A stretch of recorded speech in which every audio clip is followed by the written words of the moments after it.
kita bisa berkumpul di tempat ini. Semoga kita sehat-sehat semua ya. Saya undang untuk bangkit berdiri. Kita akan mengucapkan pengakuan iman rasuli.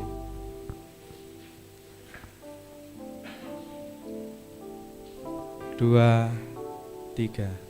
Aku percaya kepada Allah, Bapa yang Maha Kuasa, Khalik langit dan bumi, dan kepada Yesus Kristus, anaknya yang tunggal Tuhan kita, yang dikandung oleh Roh Kudus, lahir dari anak darah Maria, yang menderita sengsara di bawah pemerintahan Pontius Pilatus, disalibkan, mati dan dikuburkan, turun ke dalam kerajaan maut. Pada hari yang ketiga bangkit pula dari antara orang mati, naik ke surga, duduk di sebelah kanan Allah Bapa yang Maha Kuasa. Dan dari sana Dia akan datang untuk menghakimi orang yang hidup dan yang mati. Aku percaya kepada Roh Kudus, gereja yang kudus dan am, persekutuan orang kudus, pengampunan dosa, kebangkitan orang mati, dan hidup yang kekal. Amin. Silakan duduk Bapak Ibu. Kita akan persiapkan hati kita untuk perjamuan pada hari ini. Kita angkat pujian, saat ini ku datang Tuhan.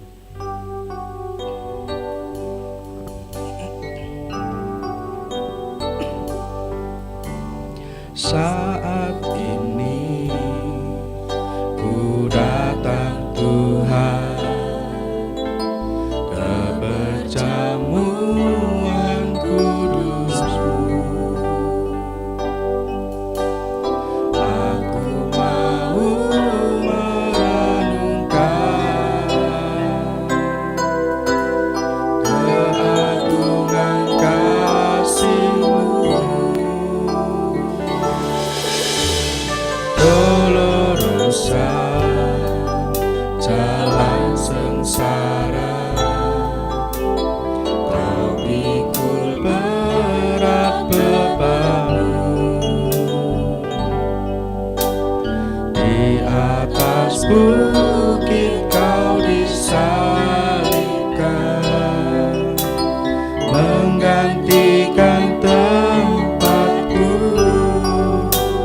Saat ini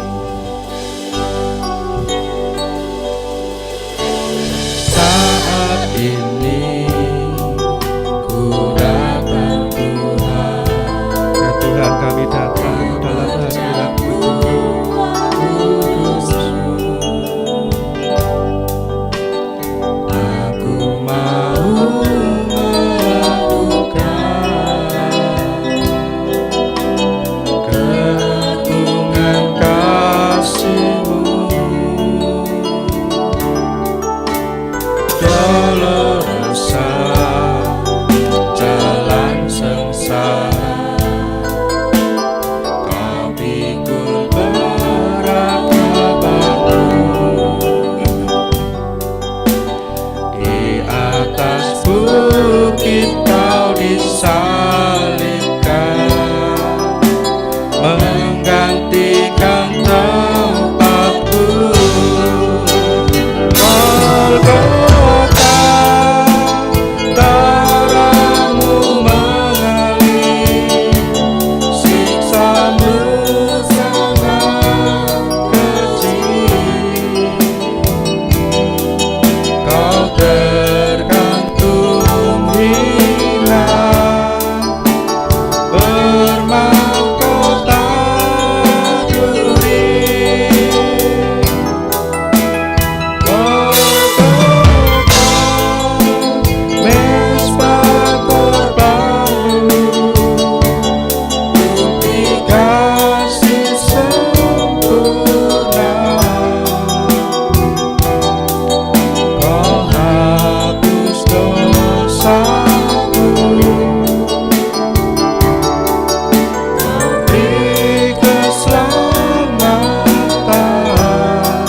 Orang berdoa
Golgota. Saya undang bangkit berdiri semua.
Golgota, darahmu mengalir, sisamu sangat kecil. Kau tergantung ringan,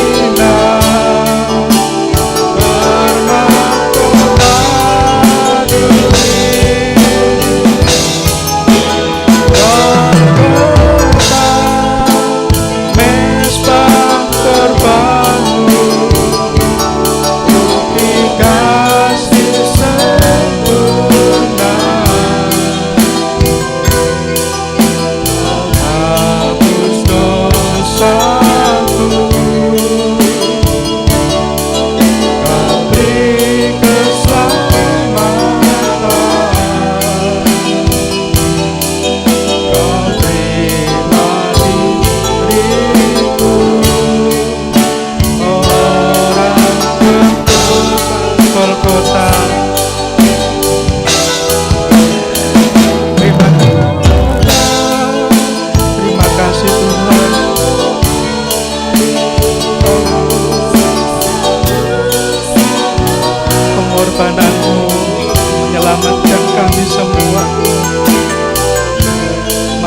kami berjuang untuk menyalibkan daging kami masing-masing.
Renungkan betapa pengorbanan Tuhan bagi kita di atas kayu salib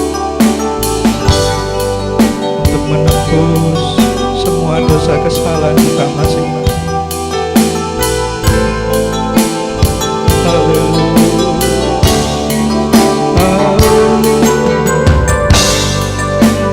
Tinggal saat ini kita berjuang untuk menyalibkan daging kita masing-masing, mengikuti teladan Yesus, supaya lewat penyaliban daging kita banyak orang juga yang diselamatkan, banyak orang yang berinteraksi dengan kita diselamatkan.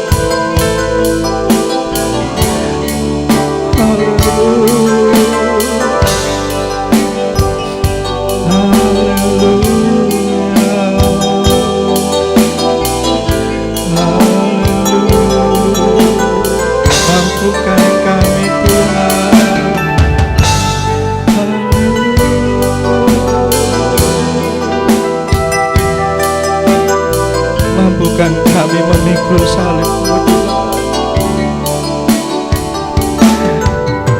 Manakala kami lelah Tuhan, biarlah kami senantiasa mengingat pengorbanan-pengorbanan-Mu Tuhan.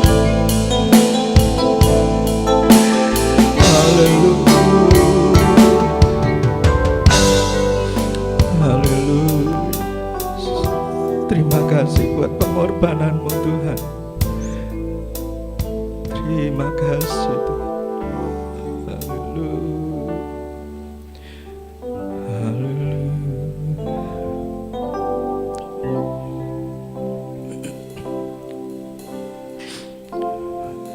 Terima kasih Tuhan.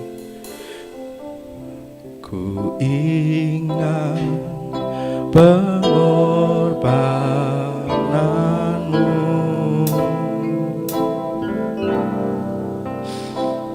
terasa hancur hatiku.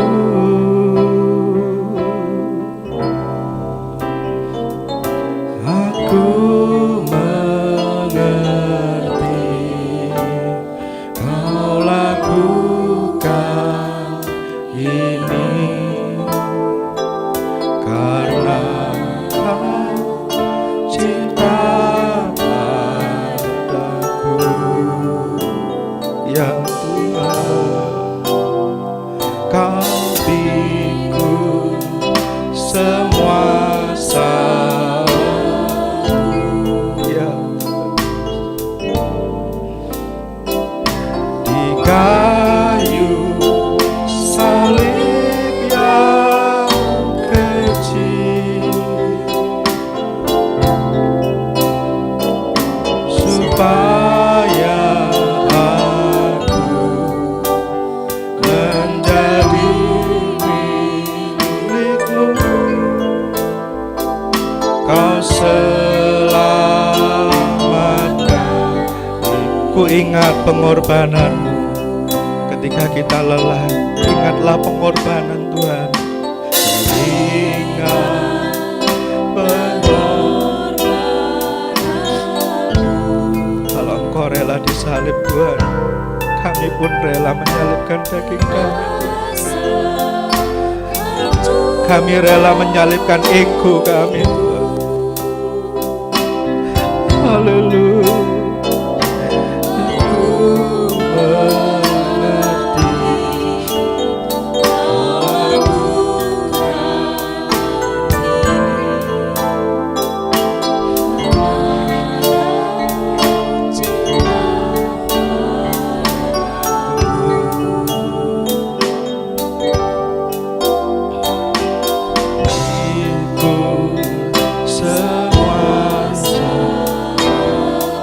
Engkau yang tidak bersalah rela memikul salahku Tuhan.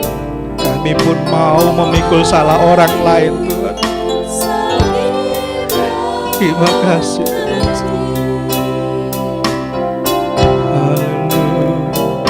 Supaya aku menjadi milik-Mu.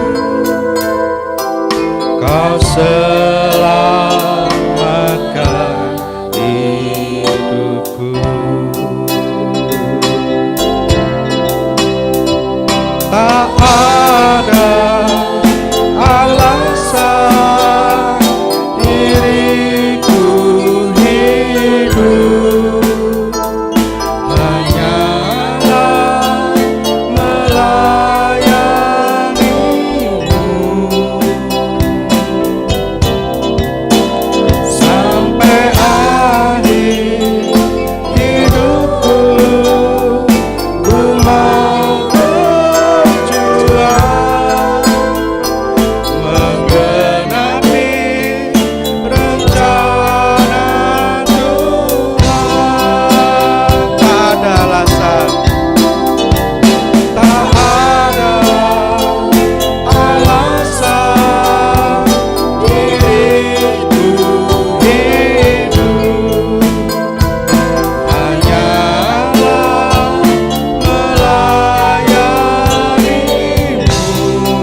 akhir hidupku, sampai akhir hidupku, ku mau berjuang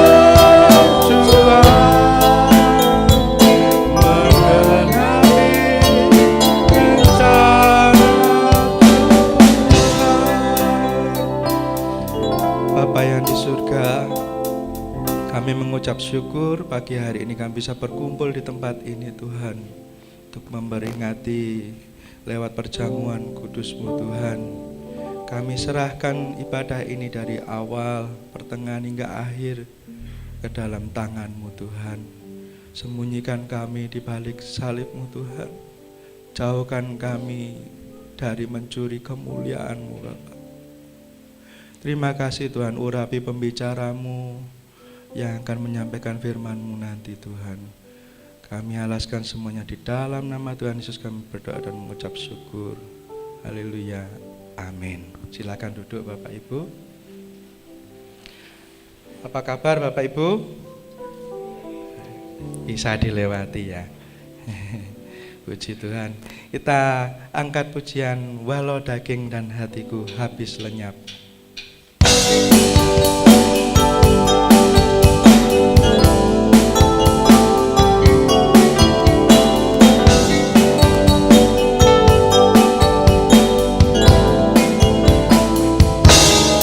Walau daging dan hatiku habis lenyap,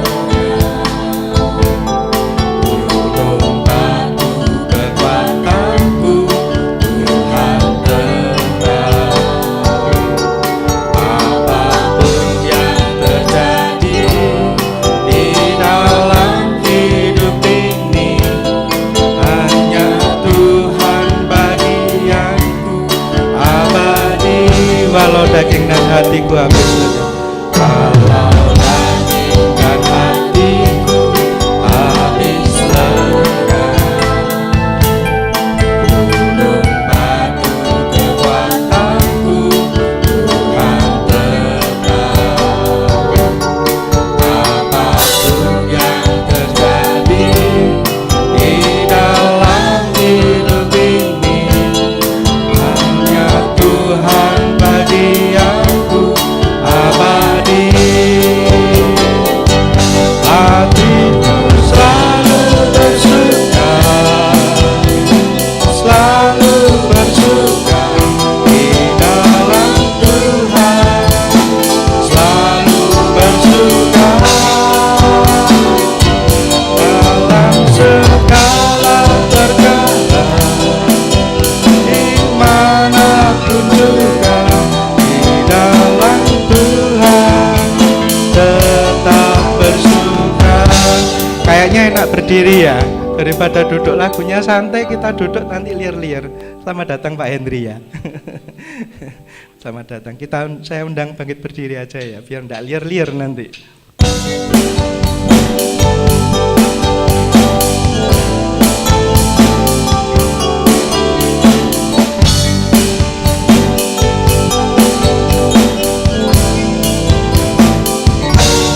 Walau daging dan hatiku habis lenyap, gunung batu kekuatanku Tuhan tetap. Apapun yang terjadi di dalam hidup ini, hanya Tuhan bagianku abadi. Walau daging dan hatiku, walau daging dan hatiku habis lenyap, gunung batu kekuatanku Tuhan tetap. Apapun yang terjadi di dalam hidup ini, hanya Tuhan bagianku abadi. Hatiku selalu bersuka, hatiku selalu bersuka, selalu bersuka di dalam Tuhan,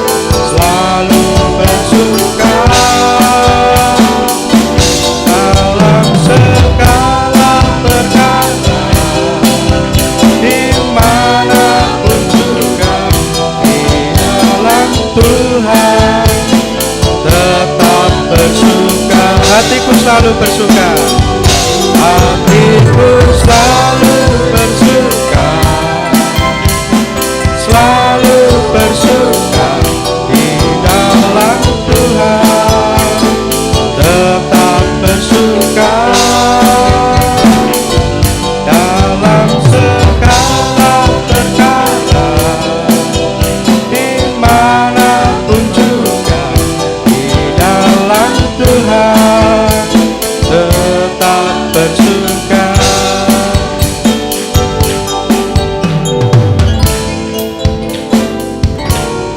Walau daging dan hatiku habis rumahku kekuatanku, Tuhan tetap. Apapun yang terjadi di dalam hidup ini, hanya Tuhan bagianku abadi. Hatiku selalu bersuka, hatiku selalu bersuka, selalu bersuka di dalam Tuhan, selalu bersuka dalam segala perkara, dimanapun juga di dalam Tuhan, tetap bersuka. Puji Tuhan, kita siapkan hati kita untuk mendengarkan firman. Kita angkat referen pujian.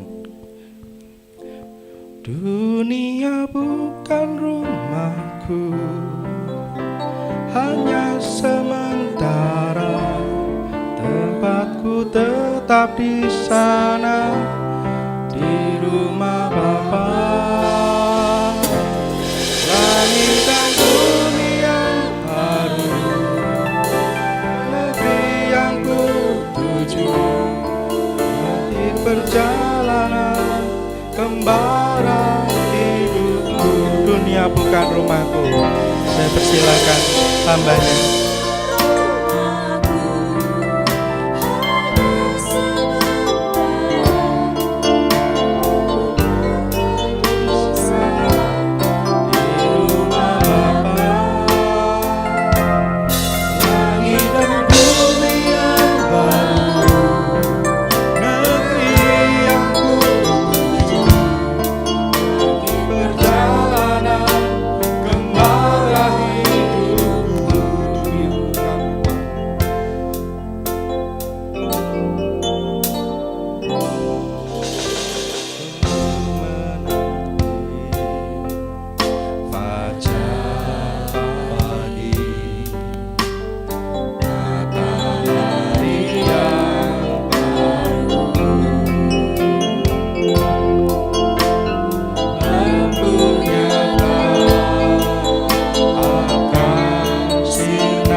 Kalau sampai hari ini kami masih boleh mendapat kesempatan untuk belajar kebenaran firman-Mu, mendengar nasihat, diberi kesempatan untuk berubah. Tuhan, kami mengucap syukur, Engkau begitu mengasihi kami. Kesempatan inilah yang kami perlukan setiap waktu di dalam hidup kami. Untuk kami boleh terus berubah, diperbaiki, dibentuk menjadi seperti yang Bapa inginkan. Kami mau belajar ya Bapa, kami mau belajar siang hari ini. Bersama-sama di dalam pimpinan Roh Kudus, kami mau belajar untuk kami boleh menyusun setiap kebenaran dan mengubah kehidupan kami. Kami menerima kesempatan untuk belajar ini dengan ucapan syukur. Dan kami mau menyerahkan pembelajaran ini, supaya kami boleh terhindar dari kesalahan, terhindar dari kesesatan. Supaya kami boleh dengan rendah hati menyambut kebenaran dan berubah oleh karena kebenaran. Di dalam nama Tuhan Yesus kami berdoa.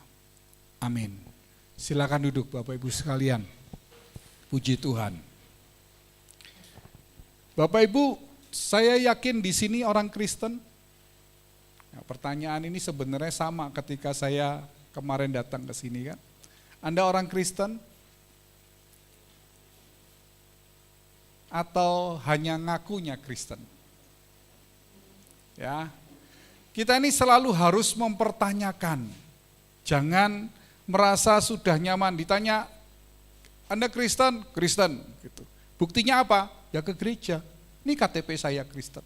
Gitu. Ya. Ya.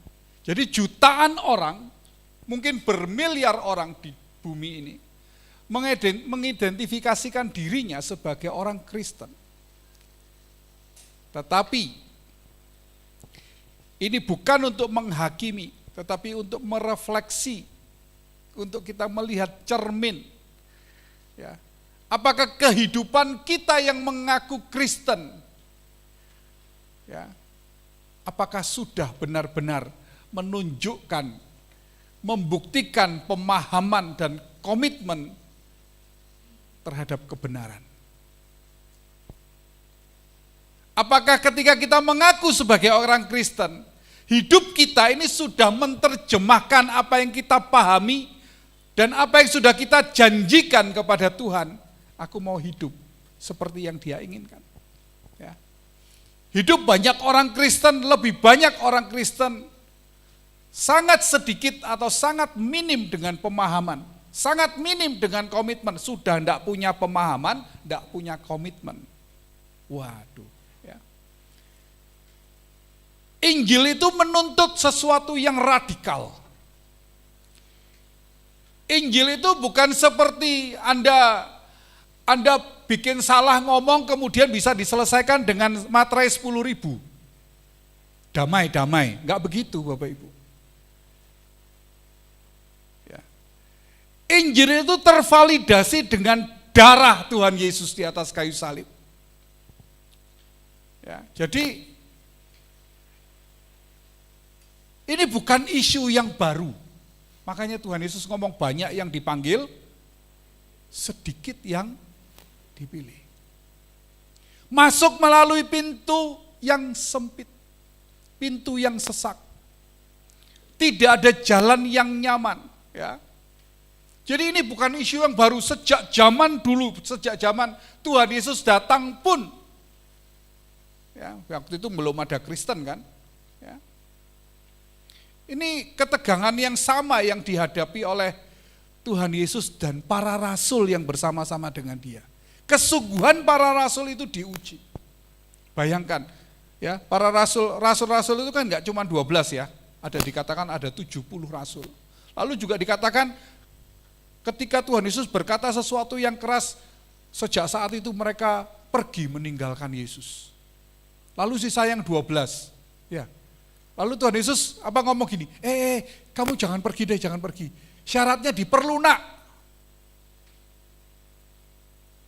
Apa Tuhan Yesus ngomong begitu? No, Tuhan Yesus ngomong apa? Kamu enggak sekalian pergi. Jangan dipikir Tuhan Yesus butuh kita. Kita yang butuh Tuhan Yesus.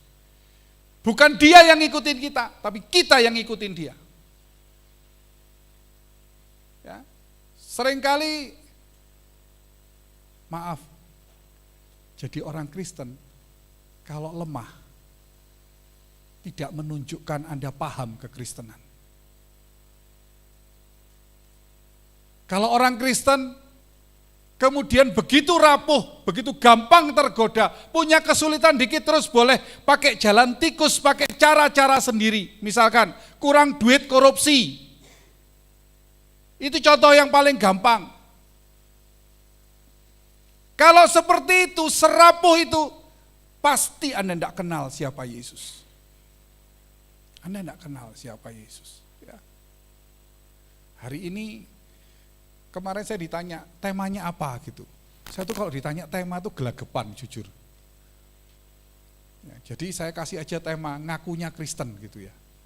Yang ngakunya Kristen gitu. Nah, jadi banyak orang Kristen itu sebenarnya konsisten di dalam apa? Menentang iman yang benar. Banyak orang Kristen itu sebenarnya secara konsisten bukan hidup di dalam iman yang benar, tetapi menentang iman yang benar. Ini sebuah fakta yang tidak boleh ditutupi. Ya. Tidak boleh kepura-puraan kita sebagai orang Kristen. Orang Kristen itu bukan dielus-elus kalau Anda sudah menjadi Kristen, menyatakan percaya kepada Yesus, siap menderita bersama dia, mati bersama dia, memikul salib bersama dengan dia. Berjalan di jalan kesengsaraan bersama dengan dia. Itu Kristen. Itu baru Kristen. Ya. Nah, seperti hari ini ada mas yang pakai baju tentara, sudah ngerti loh, tentara itu store nyawa toh, betul enggak? Tapi tetap daftar tentara itu teguh enggak?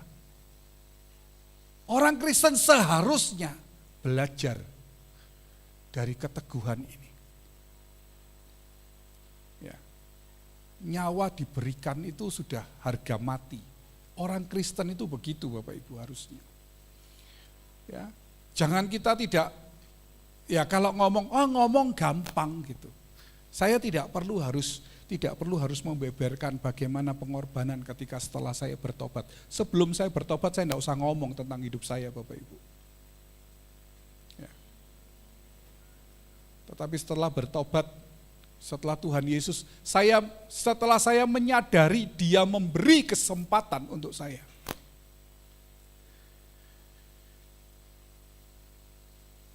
Kayaknya sebenarnya pengennya mundur. Tapi saya tidak boleh mundur. Kita tidak boleh mundur, ya. Banyak orang Kristen mencari keuntungan dari Kristus. Jujur. Ayo kita jujur. Lebih banyak orang cari keuntungan dari Kristus atau lebih banyak orang memberi diri untuk Kristus? Orang Kristen ini gambarannya gimana? Secara prosentase. Saya yakin 99% orang jadi Kristen untuk mendapat keuntungan dari Kristus. Pengen yang sakit sembuh. Ya, pengen keadaannya menjadi lebih baik. Kenapa? Karena promosi kekristenannya salah. Tetapi kalau orang baru datang ke tempat ini, dipromosikan kekristenan, menderita bersama Kristus, hidupmu tidak akan pernah baik-baik saja selama di bumi. Selama engkau berjalan melawan arus dunia ini, hidupmu tidak pernah baik-baik saja karena engkau bersama dengan Kristus. Tidak laku Bapak Ibu. Coba kalau datang KKR, kebangunan rohani, kesembuhan ilahi, banyak enggak? Banyak. Tapi kalau pendalaman Alkitab, entar ya, pendalaman Alkitab kan bisa besok. Betul? Tapi kalau Anda tidak paham, kalau Anda tidak punya pemahaman, mustahil engkau jadi orang Kristen yang benar. Orang yang mengalami mujizat Anda lihat di dalam Alkitab adalah mungkin sebagian besar, mungkin hampir seluruhnya sebagian besar boleh saya katakan, adalah orang yang baru pertama ketemu Tuhan Yesus. Tapi Anda lihat contoh-contoh di dalam Alkitab, orang yang bertemu dengan Tuhan Yesus, ada perubahan radikal di dalam hidupnya. Contohnya siapa? Sakeus. Sakeus, si pemungut cukai yang badannya tinggi besar itu. Ya ketawa, berarti lumayan lah ya, pelajaran sekolah minggu masih ingat ya. Sakeus yang tidak pernah memiliki tindakan kasih, tiba-tiba dia berdiri setelah ngobrol sama Tuhan Yesus. Separuh dari milikku kuberikan kepada orang miskin. Wow, berubah kan? Anda jadi Kristen berapa tahun? Perubahannya berapa banyak? Masih ngaku Kristen? Ya, Bapak Ibu. Kalau menurut Anda, siapa Tuhan Yesus itu? Siapa Tuhan Yesus kalau menurut Anda? Ini sebuah pertanyaan yang saya berharap Anda bawa setiap hari. Coba ketika Anda mempertanyakan siapa Kristus bagiku, setelah Anda mengalami pemahaman yang terus meningkat tentang kekristenan, jawaban tentang siapa Kristus bagiku itu akan berbeda ketika Anda pertama kali jadi orang Kristen. Beda. Sampai Anda bisa mengatakan dengan sepenuh hati, dengan pengertian, dia segalanya dan satu-satunya bagiku. Enggak cuman ikut-ikutan gitu loh. Ya, tapi dengan pengertian. Mari kita buka Bapak Ibu, kita belajar dari Lukas 9 ayat 23 sampai 24. Lukas 9 ayat 23 sampai 24. Ya, ini kebiasaan jelek sekarang ya, Alkitabnya nggak pernah dibawa. Ya, saya merenungkan salah ini sebenarnya ya. Beberapa waktu yang lalu saya merenungkan minggu lalu di gereja saya bawa Alkitab, walaupun saya enggak khotbah tapi saya bawa Alkitab minggu lalu di gereja di Banjarmasin ya. Tapi di sini kayaknya semua bawa Alkitab deh di handphone. Ya. Katanya kepada mereka semua, setiap orang yang mau mengikut aku, ia harus menyangkal dirinya, memikul salibnya setiap hari, dan mengikut aku. Karena barang siapa mau menyelamatkan nyawanya, ia akan kehilangan nyawanya. Tetapi barang siapa kehilangan nyawanya karena aku, ia akan menyelamatkannya. Berapa banyak kita mengulang ayat ini? Selama Anda jadi orang Kristen, berapa kali Anda mendengar ayat ini? Berapa banyak? Bukan hanya banyak. Sering, enggak, sering. Nah, ya toh? Sering banget, sekali, sangat. Tapi berapa banyak kita menyadari perkataan ini begitu keras? Berapa banyak kita menyadari perkataan ini begitu keras? Enggak pernah mungkin. Karena cuma dibaca. Ya, mungkin. Kalau kita lihat konteksnya, kita lihat ke ayat yang ke-18, Bapak Ibu. Ayat ke-18, ini yang menjadi pemicunya nih. Pada suatu ketika Yesus berdoa, seorang diri datanglah murid-muridnya kepadanya. Ini murid-muridnya ya, lalu ia bertanya kepada mereka. Kata orang banyak, siapakah aku ini? Kata orang banyak ya. Jadi terus kemudian mereka membuat satu jawaban ya. Membuat satu jawaban, siapakah menurut banyak orang kan? Menurut orang banyak, siapakah aku ini gitu. Nah, ini kan Elia. Ada yang nabi-nabi yang terdahulu, Yohanes Pembaptis dan sebagainya. Lalu Tuhan Yesus mengerucutkan di ayat yang ke-20. 20. Yesus bertanya kepada mereka, menurut kamu siapakah aku? Petrus Mesias dari Allah. Benar gak jawabannya? Benar. Jawabannya benar, otaknya benar gak? Otaknya Petrus benar gak? Enggak benar. Pikirannya Petrus tentang Yesus benar gak? Belum benar. Ya. Jadi jawabannya benar, pengertiannya jauh. Jawabannya benar gak? Mesias dari Allah. Pengertiannya jauh. Kenapa? Yang dipahami Mesias dalam konsepnya Petrus siapa? Seorang yang akan dibangkitkan untuk memulihkan kerajaan bagi Israel. Nanti Yesus itu akan tampil, dengan satu kegagahan. Wah, kan sudah dibuktikan nih, bikin mujizat, hebat, melakukan perkara-perkara yang hebat, luar biasa. Mesias dari Allah yang dipikir, kalau punya raja model begini, ya apa ndak menang? Oh pasti menang gitu loh. Romawi kecil, mungkin dipikir begitu. Ya, punya raja begini. Laut danau angin topan langsung diam kok. Bayangin, ya. Tetapi kalau kita baca di ayat yang ke-22. Nah, ini ketika Tuhan ngomong gini, anak manusia harus menanggung banyak penderitaan dan ditolak tua-tua, imam-imam kepala dan ahli-ahli Taurat, lalu dibunuh dan dibangkitkan pada hari yang ketiga. Ayat 23. Baru Tuhan ngomong ini. Terus kalau Bapak Ibu dengar Tuhan Yesus ngomong gini, dia akan dibunuh,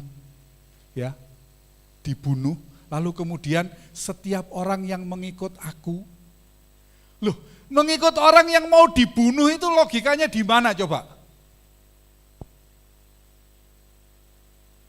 Ya. Jadi ini kalau di ayat 20 tadi ini seperti pengakuan yang terang benderang yang kalau kita lihat ini pertama kalinya. Ini tetapi di ayat 22 ini ketika Petrus menjawab dia Mesias dari Allah dengan pengertian yang salah, pernyataan Tuhan Yesus di ayat yang ke-22 tentang penderitaan dan kematian ini berusaha untuk membalikkan apa yang salah di dalam pikiran Petrus. Ketika Anda hari ini memiliki satu pengertian kekristenan yang menurut Anda sudah benar, tetapi ternyata salah, ini harus dibalik. Ya. Orang berpikir bahwa engkau ikut Tuhan Yesus yang sudah menang lalu kemudian menang.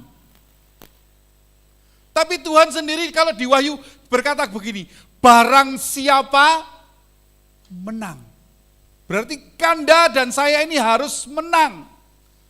Seperti dia telah menang. Bukan ngikut enak. Gak bisa Bapak Ibu. Kita harus menang seperti dia menang. Ya.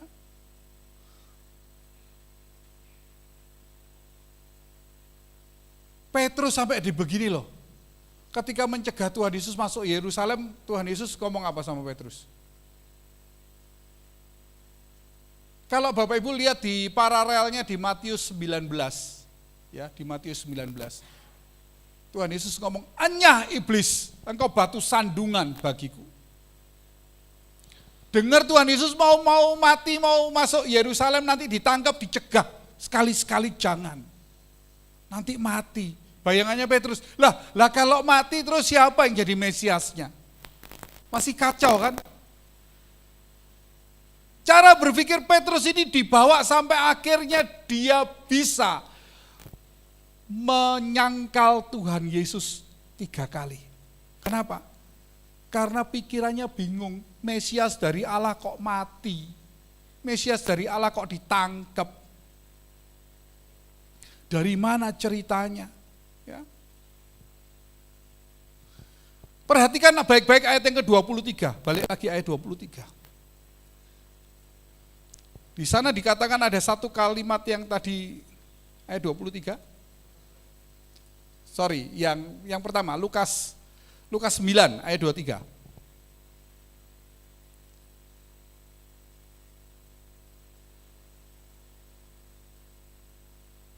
Oh, belum muncul. Katanya kepada siapa? Katanya kepada mereka semua.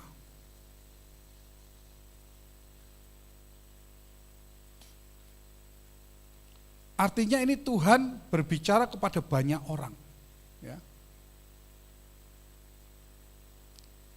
Dia juga berbicara kepada kita.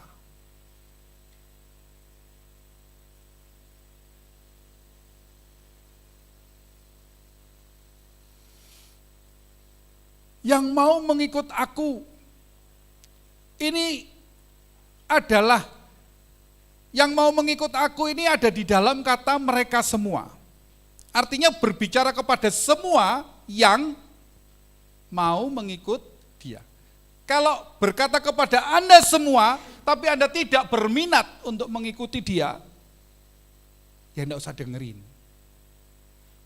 Jadi ini hanya berlaku kepada mereka yang mau mengikut dia. Apa yang harus dilakukan kalau mau mengikut dia? Menyangkal diri, menyangkal dirinya. Arneomai, ya, menyangkal, mengatakan tidak mengakui. Siapa yang tidak diakui? Siapa yang disangkal? Dirinya sendiri. Ya. Ini adalah tindakan radikal, tegas untuk tidak mengakui diri sebagai pusat keberadaan seseorang. Jadi misalkan gini, kamu kan jemaat biasa, saya kan pendeta. Paham enggak maksud Bapak Ibu? Hari ini jemaat itu begini sama gembalanya. Memang ketertundukan itu harus.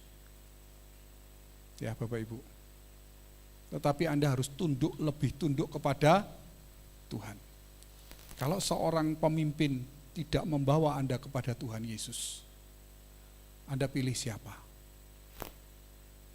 Kalau pemimpin itu membawa Anda kepada Tuhan Yesus, dengarkan nasihat yang dari dia.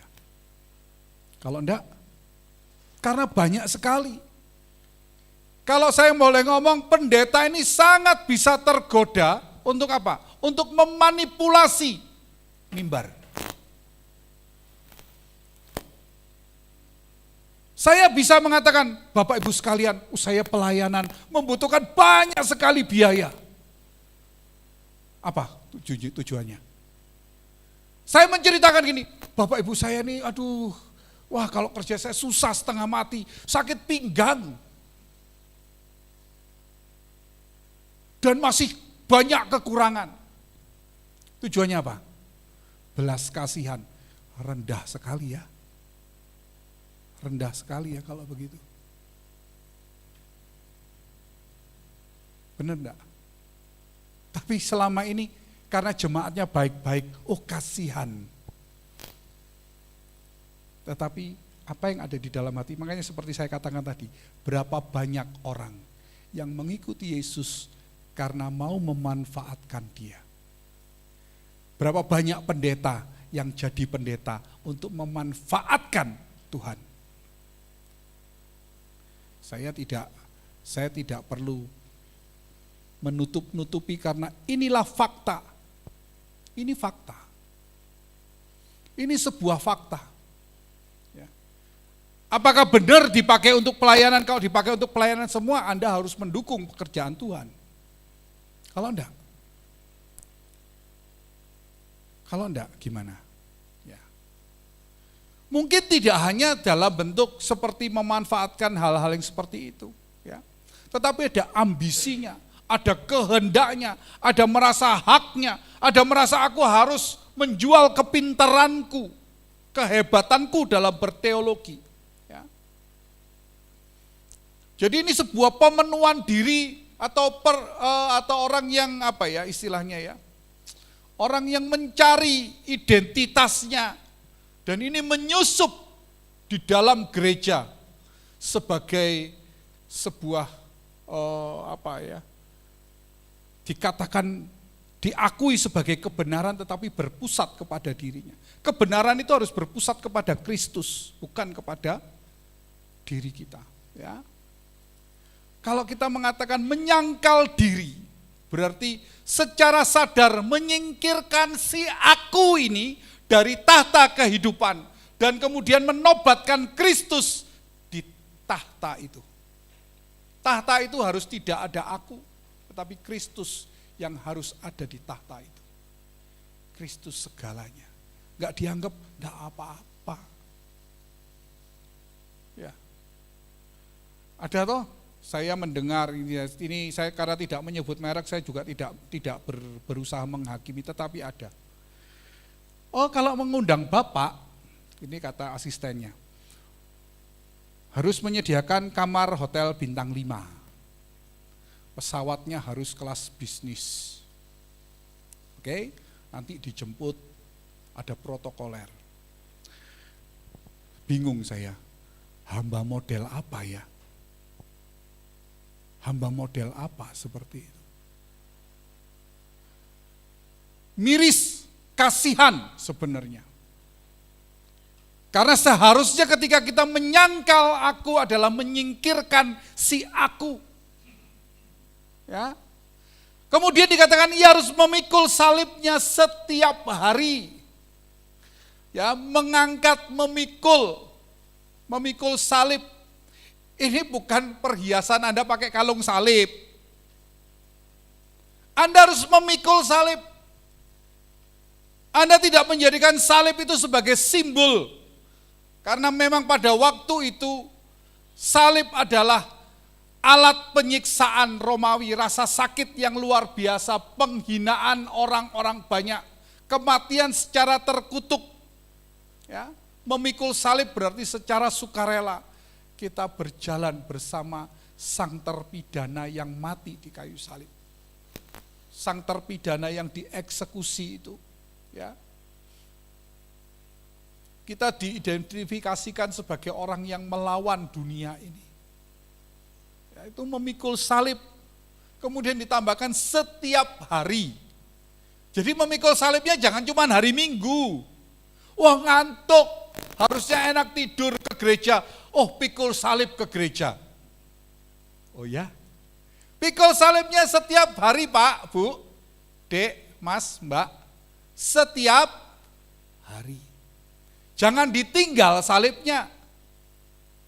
Kok gereja ngantuk, tadi malam aku bekerja lembur. Pagi-pagi ke gereja ngantuk, pikul salib ke gereja. Setiap hari. Jadi kalau memikul salib setiap hanya hari Minggu, enggak masuk, belum masuk. Dikatakan setiap hari. Ya. Jangan berpikir melepas salib Bapak Ibu. Jangan Anda berpikir melepas salib kalau salibnya berat. Tapi kalau Anda jatuh, Anda bangun. Bukan dibuang salibnya.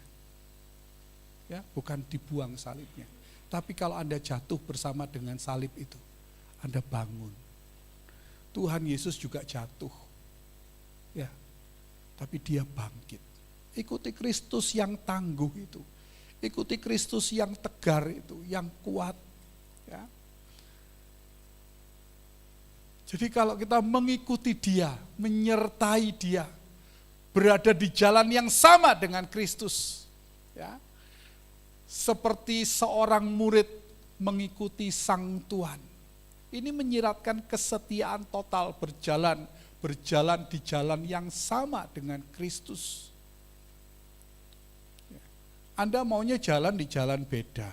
Tuhan Yesus berjalan yang gronjalan gitu ya.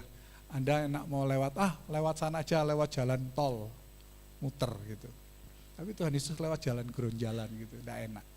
Bapak Ibu. Ya. Berarti Anda tidak bersama-sama dengan Kristus itu namanya. Kalau Kristus bersama-sama dengan Kristus, dia lewat jalan jelek ya, kita lewat jalan jelek Bapak Ibu ya. Nah. Jadi kalau tadi dikatakan menyangkal, memikul salib dan mengikuti dia. Ini tidak boleh dilakukan salah satu. Ini harus dilakukan bersama-sama dalam keputusan yang sama, dalam keadaan yang sama, di dalam syarat dan kondisi yang sama. Masih mau jadi orang Kristen Bapak Ibu? Di luar ini Anda hanya ngaku-ngaku Kristen. Di luar ini Anda hanya ngaku-ngaku Kristen. Yang masih menonjolkan diri, yang masih suka dihormati, yang masih suka menjadi pusat perhatian orang. Engkau tidak menyangkal diri. Ya. Kalau engkau menghindari orang yang terhina, tapi engkau dekat sama orang-orang terhormat, orang di luar sana banyak yang bisa begitu. Tapi Tuhan Yesus ngomong apa? Ketika aku haus, engkau kasih aku minum. Ketika aku lapar, kau kasih aku makan. Ketika aku sakit, ketika di dalam penjara, engkau melawat aku. Kapan Tuhan aku melihat engkau dalam keadaan begitu? Apapun yang engkau lakukan untuk salah satu dari orang yang paling hina, kata Tuhan Yesus, engkau melakukan untuk aku.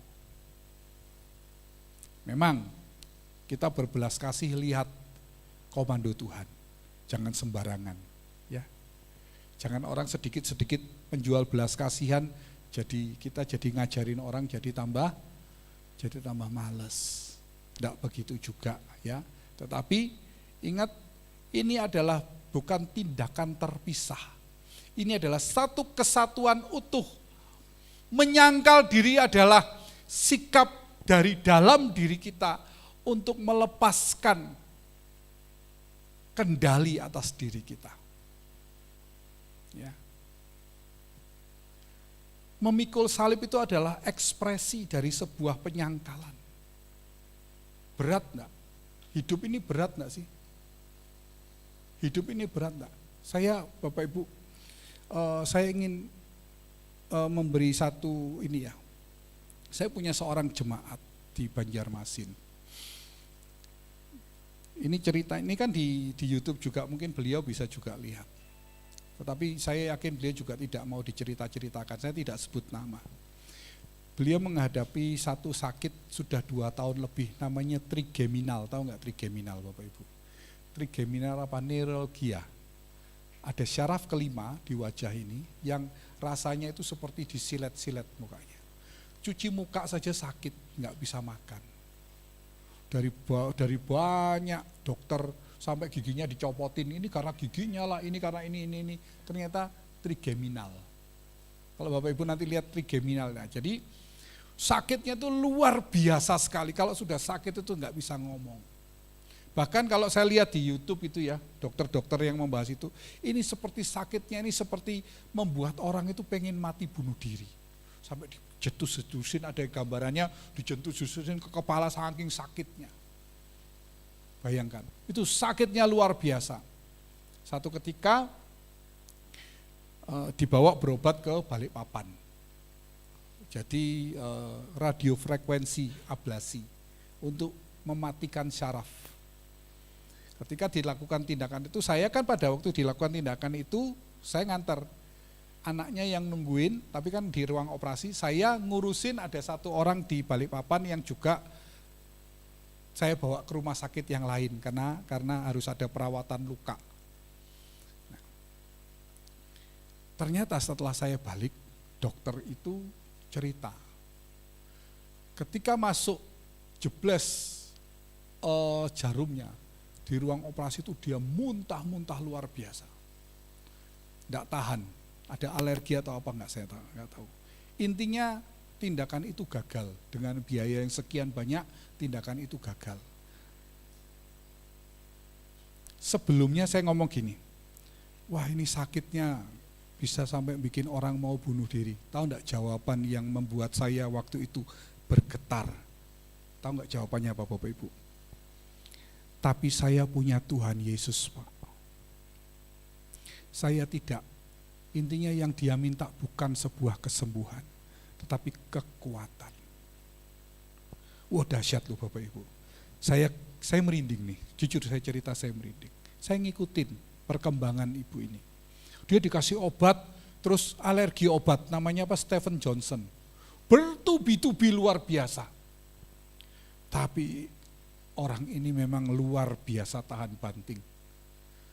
Asli kata bisa dilewati bukan cuma di mulut. Bapak Ibu mungkin kalau menghadapi masalah seperti ini, sakit ya. Sakit yang menyiksa luar biasa ini. Mungkin kalau dipilih, dikatakan pilih hidup atau pilih mati. Kalau dilihat dari apa yang pernah saya lihat di rangkuman-rangkuman itu. Wah itu ngeri banget Bapak Ibu. Itu mengerikan sekali sakitnya memang. Sampai akhirnya hari ini, waktu itu setelah pulang dari Balikpapan, ibunya, saya panggil Mbah itu, telepon, Pak, kok tambah sakit banget ini anaknya. Ya Mbah, nanti saya datang. Saya bingung, saya datang itu mau ngapain gitu loh. Saya bukan tidak percaya mujizat, tetapi pada waktu itu saya setelah ibadah selesai, saya mengajak semua jemaat untuk kita berdoa. Tuhan, kami sudah melakukan segala hal. Berobat sudah, ya toh? Maksimal ini sudah Tuhan. Kami mengangkat tangan di hadapan Tuhan. Memohon kebaikan Tuhan. Tuhan pertemukan dengan seorang ahli tusuk jarum yang dia sebenarnya tidak praktek, seorang anak sinse dari Surabaya. Terus saya telepon dia, kebetulan pada waktu pulang dari gereja itu saya ingat ada seorang teman orang Malang juga, Cik, kemarin yang tusuk jarum itu di mana? Terus saya ceritakan kok, dia belum tentu mau loh, kamu jangan kecewa. Saya coba, dia orang Buddha Bapak Ibu. Terus saya cerita, ini siapanya? Ini jemaat di gereja Cik, perempuan ya yang tusuk jarum. Terus saya ceritakan, terus akhirnya gini, ya sudah deh saya coba. Saya ceritain mau terima, itu kaget. Hampir enggak ada orang yang dia terima jadi pasiennya dia. Tapi ini mau. Tahu enggak, tusuk jarum pertama yang terjadi apa? Bisa makan tahu tek itu 1 porsi Bapak Ibu. Biasanya makan itu paling 1-2 sendok. Apakah masih sakit? Masih. Perawatan rutin, tapi hari ini dia membaik luar biasa. Itu belas kasihan Tuhan enggak? Belas kasihan Tuhan. Itu belas kasihan Tuhan. Tetapi ini orang yang sudah melewati ujian yang dikatakan bisa dilewati. Seberapa banyak Anda punya kesulitan hidup hari ini? Ini bukan orang kaya Bapak Ibu. Ini bukan orang kaya. Beliau jual ayam. Tapi mengikut Yesusnya dewasa. Kenapa? Karena dia paham, dia kenal siapa Tuhan yang dia sembah. Dia mengerti untuk apa dia menyembah dan menghormati Tuhan. Bukan untuk meminta kesembuhan, tetapi dia tahu hidup di bumi ini sementara. Tetapi ketaatannya, keteguhannya, dia pasti akan berbuah dan menyenangkan hati Tuhan. Itu yang dia pahami. Kita ngerti enggak untuk apa kita hidup hari ini? Standar apa yang harus kita capai untuk hidup kita hari ini? Mungkin Anda yang mengatakan yang masih muda, nanti aja Om, Belanda masih jauh. Anda jangan berpikir usia muda bisa menunda Anda untuk ikut Tuhan. Kebiasaanmu tidak mencintai Tuhan, untuk berubah menjadi mencintai Tuhan, tidak gampang. Apalagi ketika engkau sudah tercengkram dengan dunia. Yang muda-muda dengar baik-baik. Ketika engkau sudah mulai terlibat dalam kebersamaan dengan dunia ini, engkau tidak akan mudah melepaskan kebersamaan itu. Tetapi ketika engkau engkau hidup di dalam kebersamaan bersama dengan Tuhan, engkau akan bertumbuh dengan mengasihi Tuhan. Mengasihi Tuhan bukan karena engkau melihat mujizat. Mengasihi Tuhan karena engkau semakin mengagumi Dia ketika engkau memahami, mengerti kebenaran firman Tuhan. Ketika pemahaman seperti itu bertumbuh, itu tidak goyah Bapak Ibu. Seperti itu tidak akan goyah. Ya. Orang Kristen yang sejati, yang bukan hanya ngaku-ngaku saja, ya, menjadikan Yesus satu-satunya orientasi hidup, Kristus sebagai satu-satunya di dalam hidupnya. Kalau sampai kehilangan nyawa, Yesus lebih penting dari nyawaku. Ya, Bapak Ibu. Seorang Kristen adalah seorang pemberontak terhadap logika dunia ini. Logika dunia ini membawa kita kepada kenyamanan. Tetapi seorang Kristen sejati adalah orang yang memberontak melawan logika dunia ini. Dia tidak menyelamatkan nyawanya. Ia dengan sengaja mau kehilangan nyawanya demi Kristus. Karena ia telah menemukan rahasia kebersamaan bersama dengan Dia. Dia ini seperti orang yang jatuh cinta yang tidak mau lepas. Makanya kalau dikatakan cinta yang mula-mula, maksudnya apa sih cinta yang mula-mula bersama dengan Tuhan? Ya. Saya sangat ingat sekali kalau dulu Ci Yosi almarhum yang membina kami waktu SMA. Ingat sekali. Saya ingat yang contohnya yang saya ingat sampai hari ini ya. Pokoknya kamu itu bikin berbuat baik deh. Tidak peduli deh, dia mau motivasinya apa, pokoknya kamu berbuat baik, biar dia tanggung jawab sama Tuhan. Itu kata-kata yang saya ingat dari Ci Yosi sampai hari ini. Berapa belas tahun yang lalu, berapa puluh tahun yang lalu loh sudah. Bapak Ibu. Meskipun saya sempat terhilang, tapi Tuhan kasih kesempatan. Ingat ya Bapak Ibu, orang Kristen itu adalah orang yang melawan logika dunia, bukan orang yang bersama-sama dengan dunia. Kalau kau hari ini sedang bersama-sama dengan dunia, engkau harus berubah. Gimana caranya? Belajar kebenaran firman Tuhan sungguh-sungguh. Mengubah cara berpikir kita. Pola berpikir kita mengubah apa? Perasaan kita. Perasaan mengubah apa? Mengubah keinginan kita. Pikiran dan perasaan jadi apa? Keinginan. Keinginan jadi apa? Jadi perbuatan, tindakan. Tindakan jadi apa? Kalau diteruskan terus gitu jadi apa? Jadi kebiasaan. Kebiasaan jadi apa? Jadi karakter di dalam hidup. Prosesnya masih panjang. Tapi kalau Anda belajar kebenaran aja nggak mau. Mengenal Tuhan melalui kebenaran nggak mau. Lebih senang datang ke kesembuhan rohani daripada ke pendalaman Alkitab. Ada yang salah dengan kekristenanmu. Saya katakan ada yang salah dengan kekristenanmu. Engkau akan menjadi orang Kristen yang hanya berenang di kolam anak-anak. Tapi engkau tidak pernah menjadi seorang atlet yang berenang di kolam internasional. Apalagi alih-alih di lautan, enggak mungkin. Ya. Hari ini kita bertobat Bapak Ibu. Jangan cuma ngaku sebagai Kristen. Lihat KTP nanti, pulang lihat KTP di rumah. Agama Kristen. Benar enggak aku Kristen? Siapa Kristus bagiku? Belajarlah untuk selalu mempertanyakan, siapa Kristus bagiku? Bagaimana kekristenanku? Sampai hari ini apakah saya lulus? Saya belum lulus, saya belajar, terus belajar. Wah, kadang-kadang masih ke kanan ke kiri Bapak Ibu. Kelihatannya aja kalau di mimbar kan ngomongnya paling benar ya. Tapi Anda harus tahu, saya juga bergumul dengan kehidupan ini. Ya. Menghormati Tuhan itu adalah ketika kita bisa menyerahkan diri kita. Yang bukan diri yang dalam pengertian sudah loyo, sudah KO, sudah sakit-sakitan.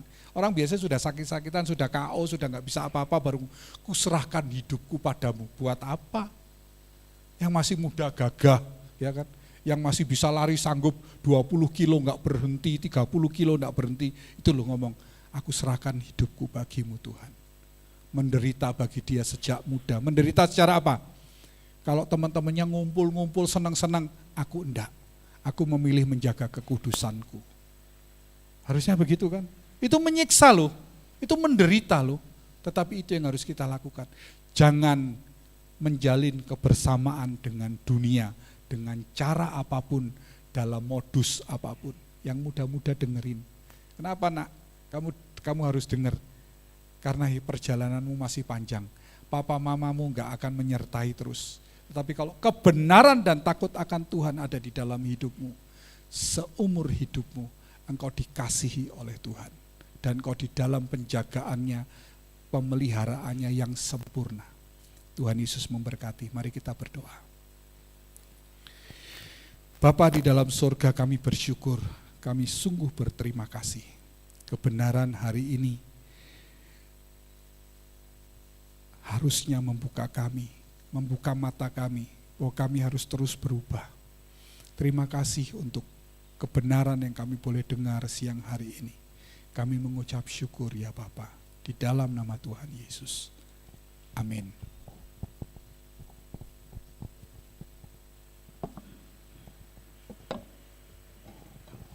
Pemain musik bisa maju.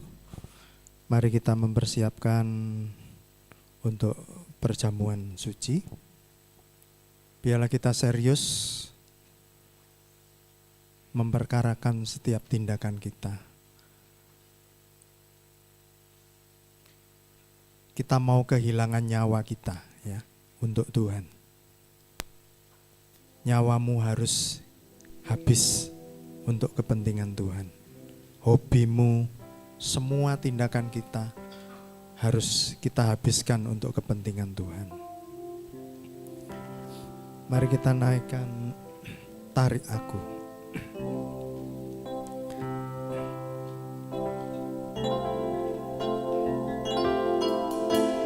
Tarik aku dekat padamu, itu lebih dari berkat yang kau beri. Pelayan perjamuan suci bisa maju untuk membagikan roti dan anggur. Dan semua yang ku miliki, tarik aku dekat. Tarik aku dekat padamu, buatku mengerti segala rencanamu. Rela lakukan semua yang kau inginkan, kasih pengabdianku sungguh. Aku ini Tuhan, tak lebih dari abu halus. Berharga di hadapanmu, kesayanganmu. Sungguh siapakah aku ini Tuhan, dari bejana keindahan. Datangmu, kau muliakan aku, bersalam di kerajaanmu. Mari kita sama-sama berdiri kalau kita sudah dapat roti dan anggur. Tarik aku. Tarik aku dekat padamu, itu lebih dari berkat yang kau beri. Kau sendiri hartaku, lebih dari permata dan semua yang ku miliki. Tarik aku dekat padamu, buatku mengerti segala rencanamu.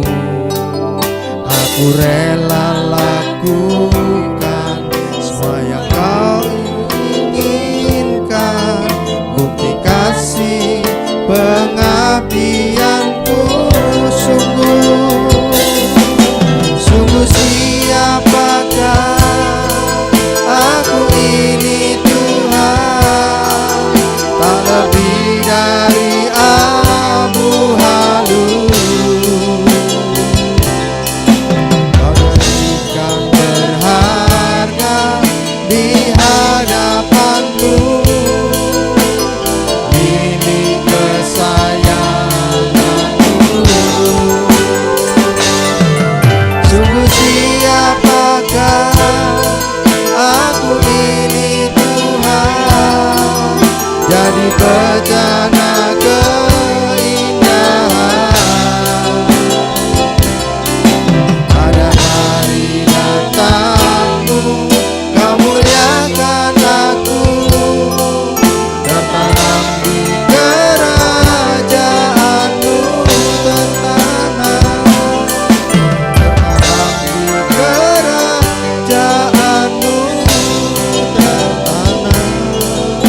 harus tertanam di kerajaan Tuhan. Jangan tertanam di bumi ini. Jangan melekat kepada dunia ini. Segala hobi, segala kesenangan kita, bahkan nyawa kita harus kita persembahkan untuk pribadi agung yang sudah menebus dan membeli kita. Kita harus memperkarakan hidup Kristen kita. Kita harus memperkarakan segala tindakan kita di hadapan Bapa kita. Mari kita serius menanggapi berita kebenaran firman. Perjamuan ini diperintahkan Tuhan untuk mengingat, untuk mengenang Dia yang sudah membeli kita. Natal tidak diperintahkan untuk diperingati, tapi yang satu ini Tuhan perintahkan. Setiap kali kamu meminum, makan darahku, menjadi peringatan. Kita harus serius memperkarakan hidup kita. Mari Bapak Ibu ikuti apa yang saya katakan. Dalam nama Yesus Kristus, aku percaya tubuh Yesus telah dipecah-pecahkan. Darah Yesus telah ditumpahkan bagi pengampunan, penebusan dosa-dosaku.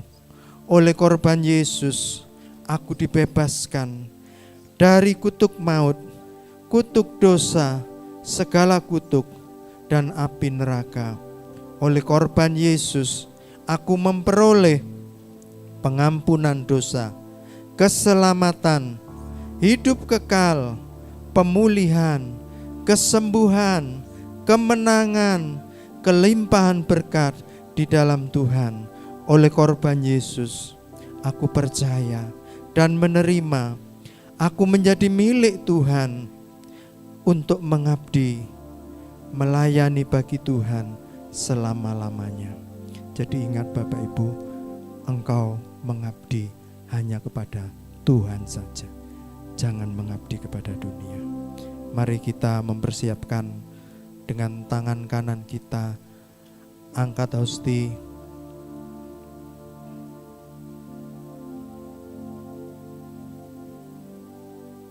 Mari kita angkat.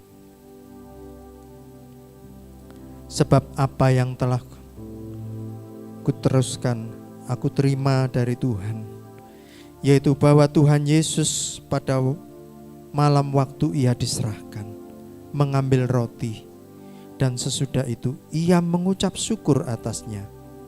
Ia memecah-mecahkannya dan berkata, inilah tubuhku yang diserahkan bagi kamu. Perbuatlah ini menjadi peringatan akan aku. Mari kita makan dengan percaya dalam nama Yesus.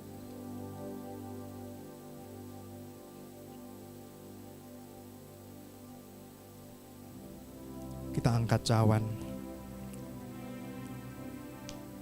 Demikian juga Ia mengambil cawan sesudah makan lalu berkata, cawan ini adalah perjanjian baru yang dimeteraikan oleh darahku. Perbuatlah ini setiap kali kamu meminumnya menjadi peringatan akan aku. Sebab setiap kali kamu makan roti ini dan minum cawan ini, kamu memberitakan kematian Tuhan sampai Ia datang. Mari kita minum dengan pengertian dalam nama Yesus. Haleluya.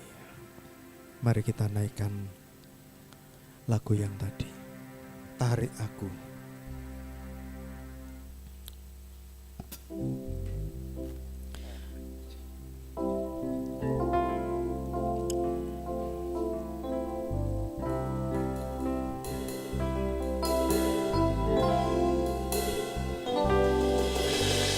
Tarik aku dekat padamu, itu lebih dari berkat yang kau beri.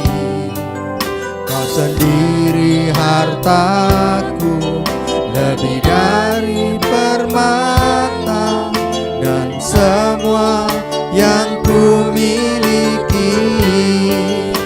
Bapak Minto akan berdoa untuk perjamuan suci. Aku dekat padamu, buatku mengerti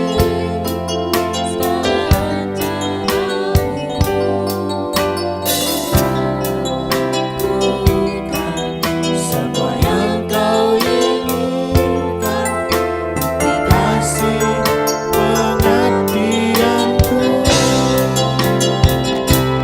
Sungguh siap Bapa, aku ini Tuhan, tak lebih lagi aku halu. Ada indah di hadapanmu, milik kesayangan. Aku ini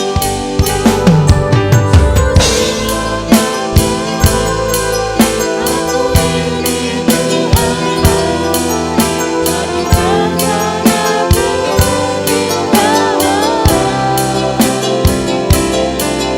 Pada hari amanmu, kamu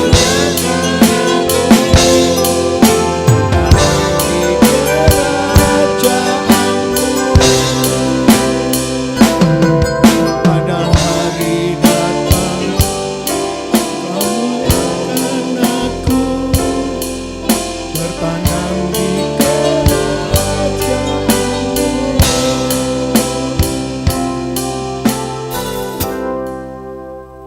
Kembali kami datang kepadamu menaikkan syukur dan terima kasih Bapa buat segala berkat yang kau berikan kepada kami. Terima kasih pula kepadamu Tuhan kami Yesus Kristus. Kami mengingat akan pengorbananmu kepada kami. Kami mengingat anugerah yang besar yang kau berikan kepada kami, keselamatan yang kau berikan kepada kami. Terima kasih Tuhanku untuk pengorbananmu yang kami peringati, kematianmu ya Tuhan yang kami peringati pada pagi hari ini. Bapa, kami bersyukur untuk sepanjang ibadah yang kau berikan juga mengingatkan kami. Untuk kami boleh Tuhan merenungkan kembali keberadaan kami di hadapan Engkau. Kami bersyukur untuk firman-Mu yang kau sampaikan kepada kami. Bapa mengingatkan kami, terima kasih kami butuh Roh Kudus untuk kami terus Bapa boleh mampu mengoreksi diri kami. Agar kami boleh Tuhan benar-benar layak memanggil Engkau Bapa, layak sebagai anak-Mu. Dan ketika kami Bapa mengakhiri petualangan kami ini Bapa, kami boleh pulang ke rumah-Mu. Terima kasih Tuhan, kiranya Engkau Tuhan Allah yang selalu menyertai kami. Berkati kami semua Bapa, tak lepas kami Bapa dari segala macam masalah, persoalan yang ada di dunia ini. Bapa kami memandang ke atas, terus Tuhan memandang ke arah Engkau, tanpa mengesampingkan juga tentunya Tuhan akan tanggung jawab yang harus kami lakukan selama kami masih di dunia ini. Terima kasih Bapa, kuatkan kami butuh Engkau Tuhan, di bumi juga di surga nanti. Terima kasih Bapa, kami serahkan hidup kami dalam pimpinan, dalam tuntunan-Mu, kami serahkan semua dalam tangan-Mu. Kuatkan kami semua Bapa, di dalam nama Tuhan kami Yesus Kristus, kami naikkan doa dan ucapan syukur kami. Haleluya. Amin.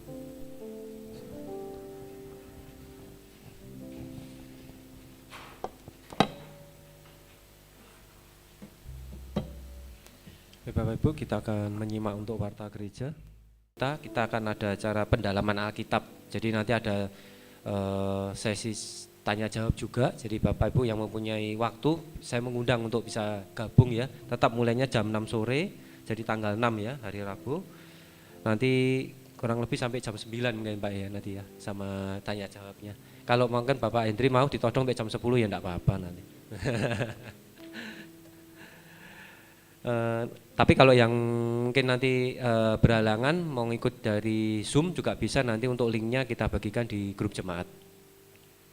Kemudian jangan lupa juga saya mengundang untuk Bapak Ibu yang nanti sore mau hadir kembali, kita juga tetap ada ibadah jam 4:30 ya, dilayani kembali oleh Bapak Hendri ya nanti ya di sore. Baik Bapak Ibu, itu aja yang bisa saya sampaikan. Tuhan Yesus memberkati.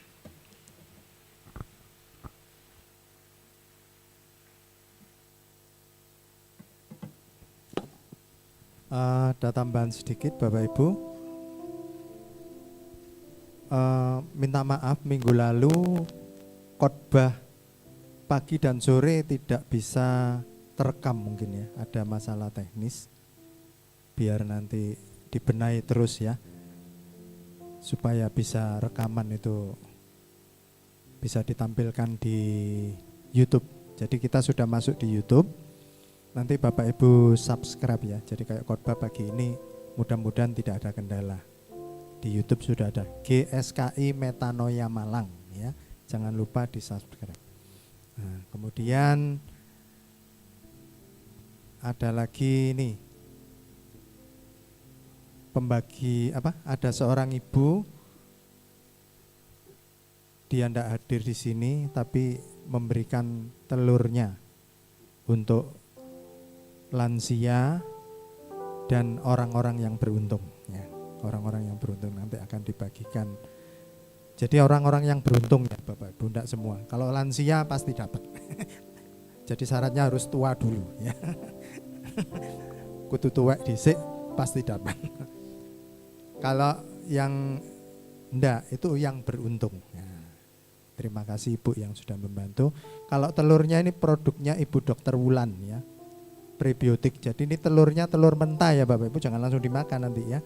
Jadi digodok atau digoreng ya, gitu aja. Kemudian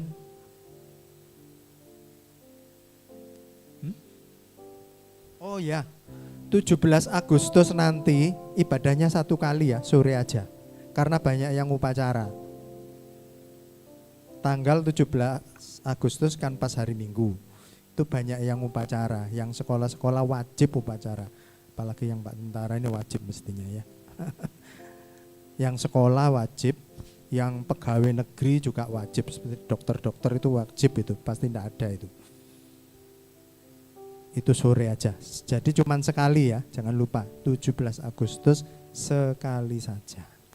Kemudian yang belum dibaptis mungkin kepingin dibaptis, saya menyediakan kesempatan kalau ingin dibaptis silakan mendaftar ya. Nanti ada pelajaran Alkitabnya dulu, gak langsung dibaptis ya. Kita katekisasi dulu supaya ngerti ya. Takoni baptis apa gak ngerti ya. Pokok dicelupno ae ya toh. Atau tak percii gitu aja. Gak ngerti, kita harus dengan pengertian. Yang katanya Pak Hendri tadi ya, kita harus dengan pengertian.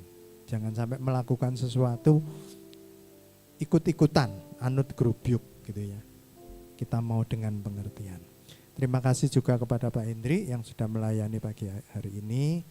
Tuhan memberkati pelayanannya ya. Adakah yang lupa? Oh lomba, tanggal 17 itu juga ya, 24 kalau nggak salah ya. Tanggal 24-nya jemaat ada lomba. Ya, siapa tahu hadiahnya luar biasa nanti.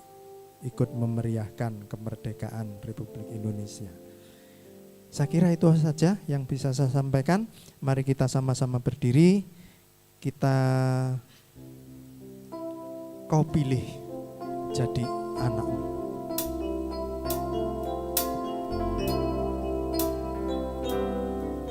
Kau pilih untuk jadi anakmu. Aku yang berdosa baru celah,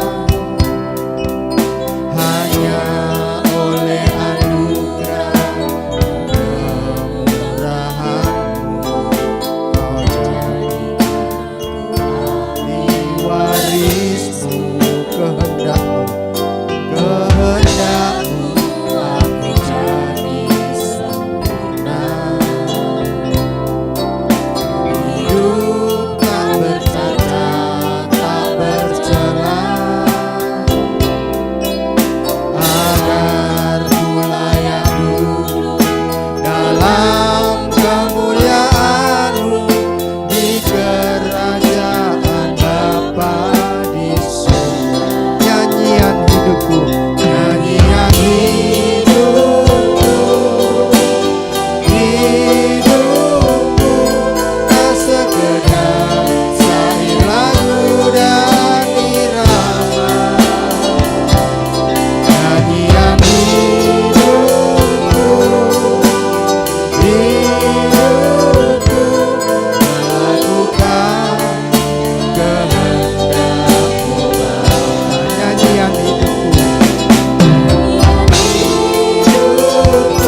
Inilah nyanyian hidup kita yang harus kita lakukan, yaitu melakukan kehendak Bapa. Bukan kita hafal menyanyi, bukan kita bisa menyanyikan, bukan hanya kita berseremonial, bukan kita hanya berliturgi, tetapi hakikat ibadah kita yang sejati. Manakala Bapak Ibu keluar dari gedung ini dan menggunakan, menerapkannya, mengaplikasikannya, bagaimana hidup bertetangga, bagaimana hidup di dalam rumah tangga, bagaimana hidup antar saudara dan berkomunitas. Ini baru hidup kita yang sesungguhnya.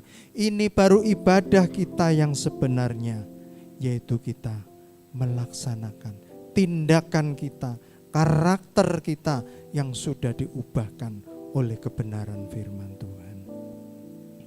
Terima kasih Bapa. Pagi hari ini kami mau berdoa Tuhan buat jemaat-Mu, baik yang ada di Zoom maupun yang ada di tempat ini. Biarlah Tuhan, mereka yang menghadapi kesulitan hidup, kesulitan ekonomi, kesulitan pekerjaan, Tuhan belas kasihani mereka, supaya mereka boleh mendapatkan hidup yang layak, dan mereka tetap mempertaruhkan segala-galanya bagi kerajaan-Mu Tuhan. Demikian juga Tuhan, yang menghadapi sakit, penyakit, kelemahan tubuh yang tidak bisa kami sebutkan satu persatu. Tuhan, temani mereka, hampiri mereka, dampingi mereka Tuhan, supaya mereka tetap bisa merasakan kasih setia-Mu Tuhan, kemurahan-Mu, dan jika Engkau izinkan, biarlah mereka juga boleh mengalami mujizat-Mu, pengalaman-pengalaman rohani bersama dengan Tuhan, hidup bersama dengan Engkau. Belas kasihani mereka. Demikian juga yang memasuki masa lansia Tuhan, di dalam kesendirian, keraguan, ketakutan, kecemasan, Engkau tetap menemani dan mendampingi Tuhan. Tidak ada seorang pun yang bisa mendampingi Tuhan, hanya Engkau pribadi agung yang mampu menemani kami sampai di lorong-lorong kekal kami Tuhan. Engkau satu-satunya pribadi yang mampu menemani kami. Terima kasih Bapa di surga. Demikian juga Tuhan, mereka yang mengalami kesulitan hubungan, orang tua dengan anak-anak dengan orang tua, menantu dengan mertua, antar saudara, suami istri, dengan tetangga, bahkan dengan komunitas. Tuhan, Engkaulah yang mengubah pola pikir kami. Kami mau mengubah pola pikir kami untuk kami hidup berjalan bersama dengan Engkau, sehingga karakter kami menjadi karakter yang mengagumkan Tuhan, karakter yang agung ada di dalam kami. Kami mau meneladani Engkau Tuhan. Terima kasih Bapa di surga. Demikian juga anak-anak yang masih bersekolah, berkuliah, kami serahkan mereka dalam tangan-Mu. Biarlah di dalam belajar mereka menetapkan satu motivasi, yaitu untuk mengabdi kepada Tuhan. Apapun yang dikerjakan hanya bagi kepentingan Tuhan dan kerajaan-Mu. Terima kasih Bapa di surga. Kami berdoa Tuhan buat 512 yang sudah memberi kesempatan kami untuk beribadah di tempat ini. Tuhan, Kau memberkati Danyon beserta jajarannya yang lagi di Papua melaksanakan tugas negara. Kami serahkan mereka ke dalam tangan-Mu. Perlindungan yang dari Tuhan menjagai mereka. Demikian juga keluarga yang ditinggalkan di tempat ini. Kami juga menyerahkan mereka di dalam naungan-Mu. Terima kasih Bapa di surga. Terima kasih. Mari kita pulang dengan membawa berkat dari Allah Bapa kita, sumber berkat, sumber pertolongan, kasih sayang dari putranya Tuhan kita Yesus Kristus, serta persekutuan dengan Roh Kudus, mulai dari sekarang ini sampai Maranatha. Tuhan menjemput kita di awan-awan, di langit baru dan bumi yang baru. Biarlah kita tetap menjadi saksinya.